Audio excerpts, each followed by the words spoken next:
Chapter 18. The Lord appeared again to Abraham while he was camped near the oak grove belonging to Mamre. One day, about noon, as Abraham was sitting at the entrance to his tent, he suddenly noticed 3 men standing nearby.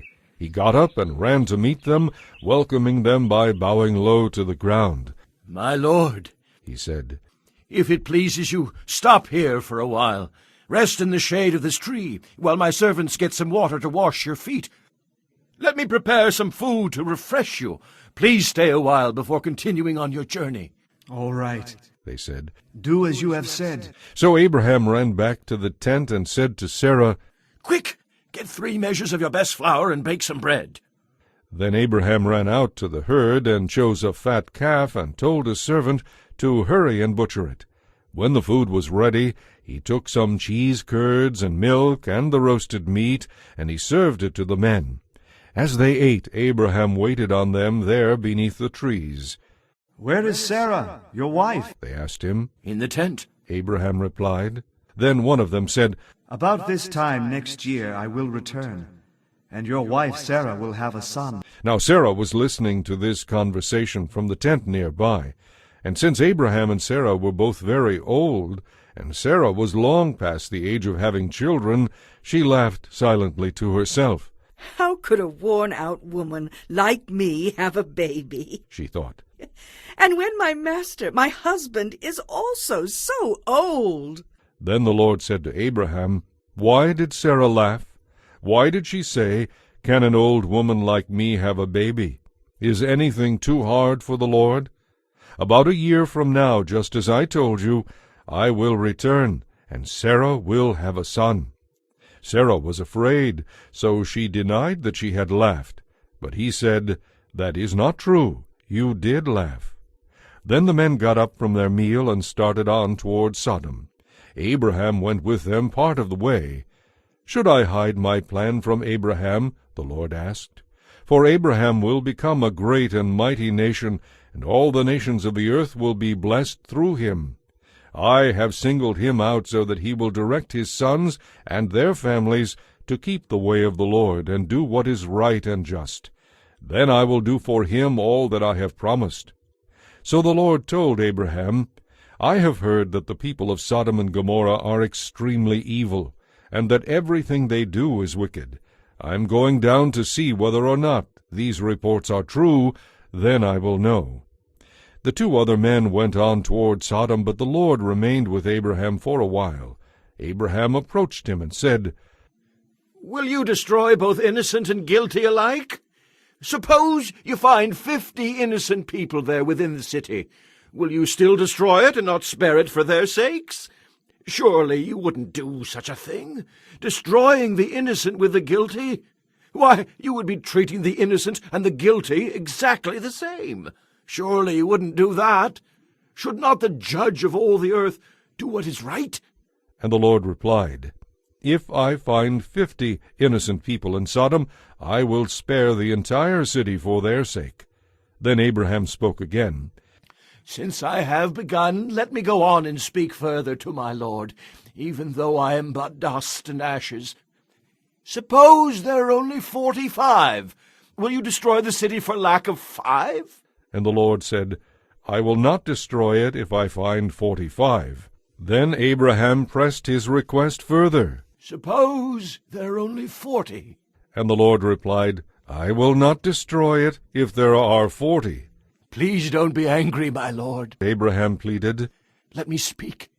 Suppose only 30 are found." And the Lord replied, "I will not destroy it if there are 30. Then Abraham said, "Since I have dared to speak to the Lord, let me continue. Suppose there are only 20. And the Lord said, "Then I will not destroy it for the sake of the 20.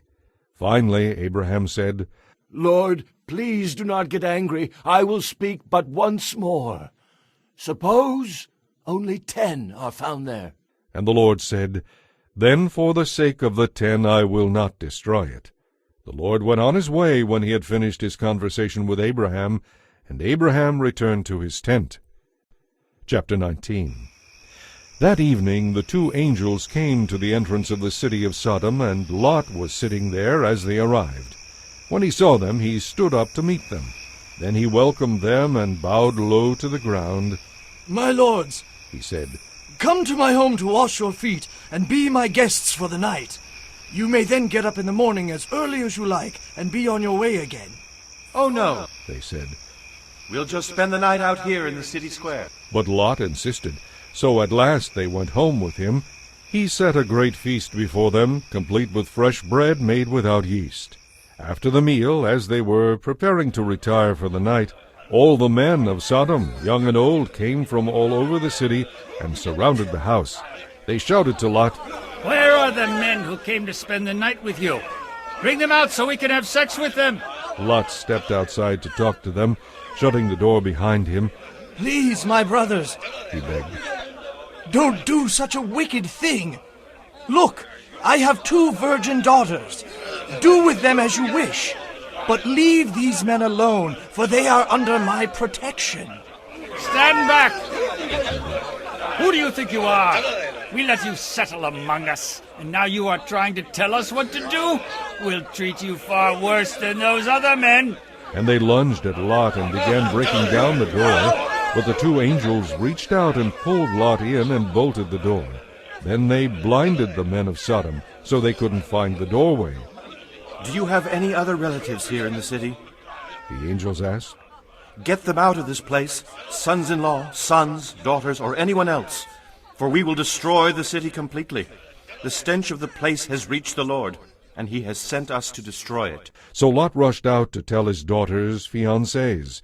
"Quick, get out of this city. The Lord is going to destroy it." But the young men thought he was only joking. At dawn the next morning, the angels became insistent. Hurry! They said to Lot, Take your wife and your 2 daughters who are here. Get out of here right now, or you will be caught in the destruction of the city. When Lot still hesitated, the angels seized his hand and the hands of his wife and 2 daughters and rushed them to safety outside the city, for the Lord was merciful. Run for your lives, The angels warned.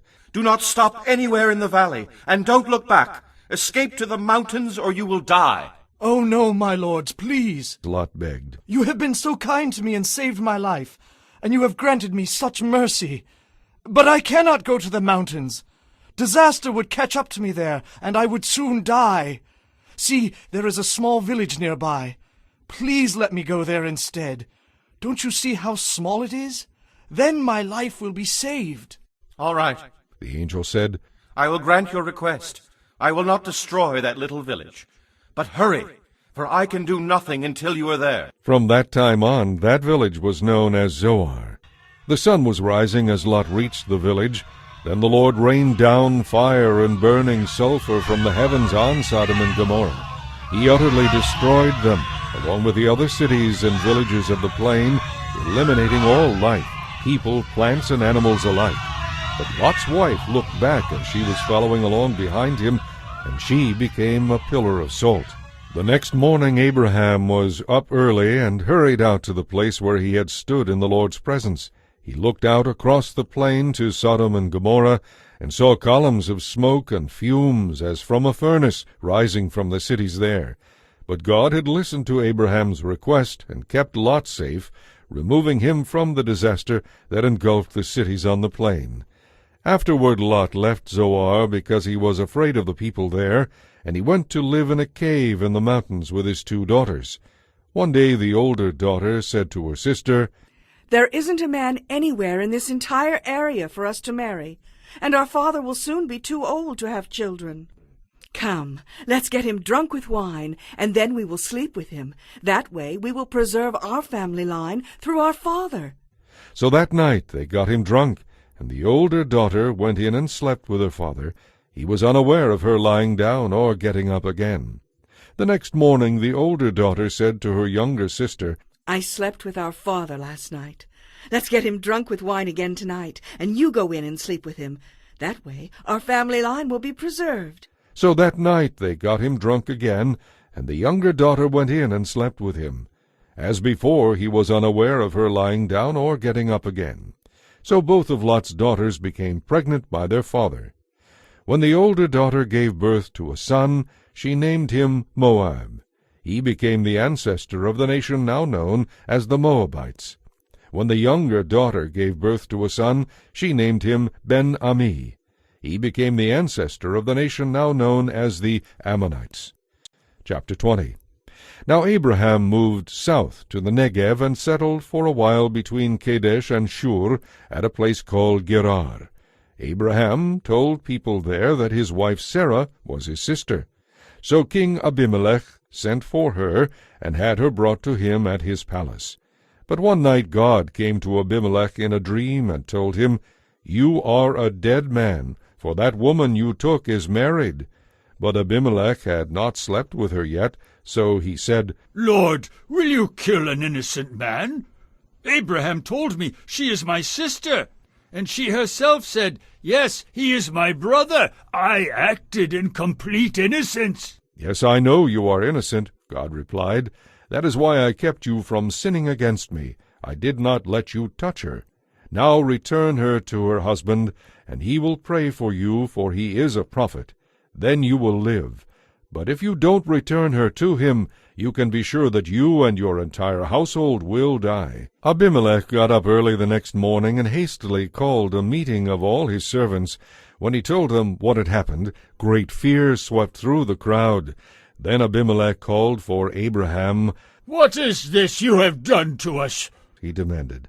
What have I done to you that deserves treatment like this, making me and my kingdom guilty of this great sin?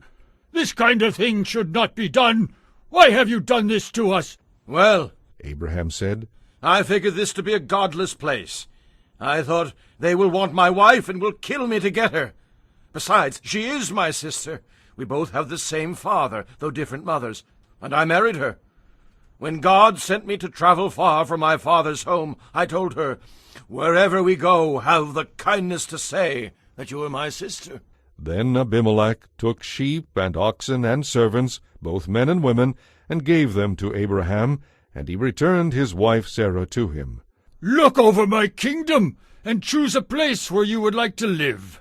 Abimelech told him. Then he turned to Sarah. Look, He said, I am giving your brother 1,000 pieces of silver to compensate for any embarrassment I may have caused you. This will settle any claim against me in this matter. Then Abraham prayed to God, and God healed Abimelech, his wife, and the other women of the household, so they could have children. For the Lord had stricken all the women with infertility, as a warning to Abimelech for having taken Abraham